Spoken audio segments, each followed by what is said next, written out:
ನಮಸ್ಕಾರ ವೀಕ್ಷಕರೇ, ವಿವಾ ನ್ಯೂಸ್ಗೆ ಸ್ವಾಗತ. ಇದು ಸುದ್ದಿಗಳ ಡಬ್ಬಿ.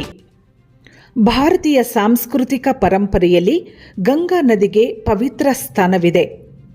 ಗಂಗಾ ನದಿಯ ಮಹತ್ವವನ್ನು ಮುಂದಿನ ಪೀಳಿಗೆಗೆ ಪರಿಚಯಿಸಿ ಅದರ ಪಾವಿತ್ರ್ಯತೆಯನ್ನು ಸಾರುವ ಸಲುವಾಗಿ ಗಂಗಾ ಪೂಜೆ ಅಥವಾ ಗಂಗಾರತಿ ಇಂದಿಗೂ ಆಚರಣೆಯಲ್ಲಿದೆ.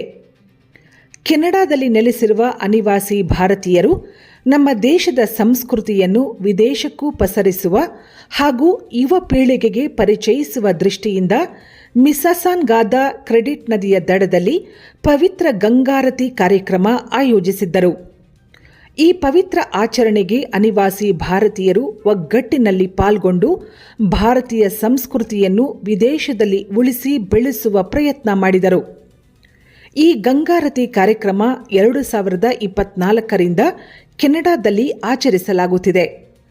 ಈ ಬಾರಿ 2ನೇ ವರ್ಷದ ಕಾರ್ಯಕ್ರಮವನ್ನು ಸನಾತನ ಧರ್ಮವನ್ನು ಉಳಿಸಿ ಬೆಳೆಸುವ ಉದ್ದೇಶ ಹೊಂದಿರುವ ರೇಡಿಯೋ ಡಿಶುಮ್ ತಂಡ ಆಯೋಜಿಸಿದೆ. ಟೊರಾಂಟೊದಲ್ಲಿರುವ ಅನಿವಾಸಿ ಭಾರತೀಯರು ನಮ್ಮ ಸಂಪ್ರದಾಯ ಸಂಸ್ಕೃತಿ ಪ್ರತಿನಿಧಿಸುವ ದಿರಿಸು ತೊಟ್ಟು ಕೆನಡಾ ನೆಲದಲ್ಲಿ ದೇಶಿ ಸೊಬಗನ್ನು ಪಸರಿಸಿದ್ದಾರೆ. ಪೂಜೆ ಪುನಸ್ಕಾರಗಳೊಂದಿಗೆ ನದಿಯಲ್ಲಿ ದೀಪಗಳನ್ನು ತೇಲಿಬಿಟ್ಟು ಬಾಗಿನ ಅರ್ಪಿಸಲಾಯಿತು.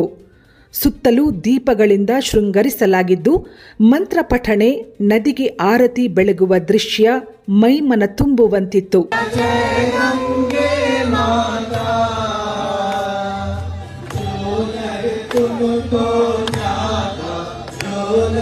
तुमको